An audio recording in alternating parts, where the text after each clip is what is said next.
It's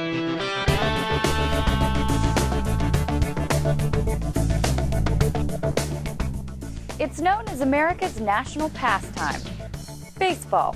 I'm WeatherBug meteorologist Rachel Peterson, and today we're going to talk about the effects of weather on baseball.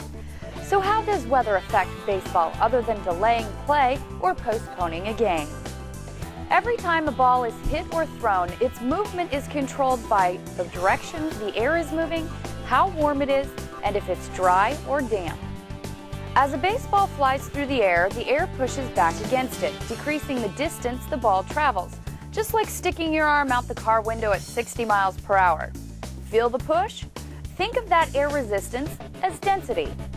The density of air is different from place to place and day to day, depending on temperature, humidity, and air pressure. Let's break it down. In thin air or low-density air, a ball can travel faster and farther because there's less air resistance. Warm air is less dense or thinner than cold air. According to sportsweatherpage.com, a ball hit 400 feet at 75 degrees Fahrenheit would carry 408 feet at 95 degrees Fahrenheit.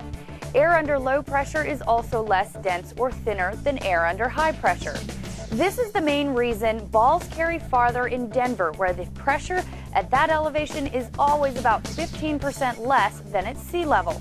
A ball hit 400 feet at sea level would fly 430 feet in the thin Denver air. Here's a question for you. Can a dry baseball be hit farther than a humid one? Air with high humidity is less dense or thinner than dry air, so you may think it would travel farther. But the effects of humidity is just the opposite. Baseballs in a humid environment are actually heavier and less elastic than dry balls, so they can't be hit as far. Mythbusters built a machine that could pitch the ball at a constant speed and hit it with a constant force. The results of this test showed that when hit, a dry ball traveled the greatest distance, the one stored in average humidity didn't travel as far, and the one stored in high humidity traveled the shortest distance. Now, many teams store their baseballs in a humid place to keep them from being hit too far. Here's a curveball for you. Since moist air is less dense than dry air, how does that affect the flight of the ball? It gives it more lift. Finally, the wind affects the baseball's path and distance. Air moving in the direction the ball is flowing makes it travel farther.